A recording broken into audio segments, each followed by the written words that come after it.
മുന്തിരിച്ചെടിയും നിങ്ങൾ ശാഖകളുമാണ്. ആരെന്നിലും ഞാൻ അവനിലും വസിക്കുന്നുവോ അവൻ ഏറെ ഫലങ്ങൾ പുറപ്പെടുവിക്കുന്നു.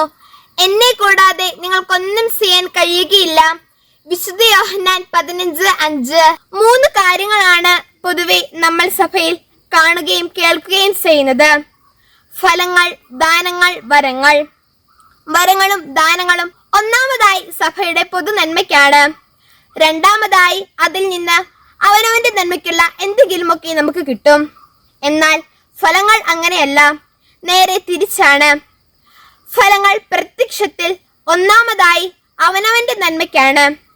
രണ്ടാമതാണ് അത് സഭയുടെ പൊതു നന്മയ്ക്ക് ഉപകാരപ്പെടുന്നത്. കാരണം ഫലങ്ങളുള്ള ഒരാൾക്കാണ് ഈശോയുടെ സ്വഭാവമുള്ള ഐക്യം, ബന്ധം ഇതൊക്കെ ലഭിക്കുന്നത്. അതുകൊണ്ടാണ് ഈശോ ഇങ്ങനെ പറയുന്നത്.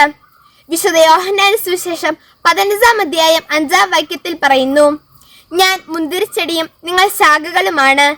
ആരെന്നിലും ഞാൻ അവനിലും വസിക്കുന്നുവോ അവൻ ഏറെ ഫലങ്ങൾ പുറപ്പെടുവിക്കുന്നു. എന്നെ കൂടാതെ നിങ്ങൾക്ക് ഒന്നും ചെയ്യാൻ കഴിയുകയില്ല. ഈശോയുടെ ആത്മാവാണ് അഥവാ പരിശുദ്ധാത്മാവാണ് നമ്മിൽ വന്ന് ഈശോ ആഗ്രഹിക്കുന്നത് പോലെ ചെയ്യാൻ നമ്മെ സഹായിക്കുന്നത്. പരിശുദ്ധാത്മാവിൽ ആശ്രയിച്ച് നമുക്ക് നമ്മുടെ ജീവിതങ്ങളെ ഈശോയ്ക്ക് സമർപ്പിക്കാം.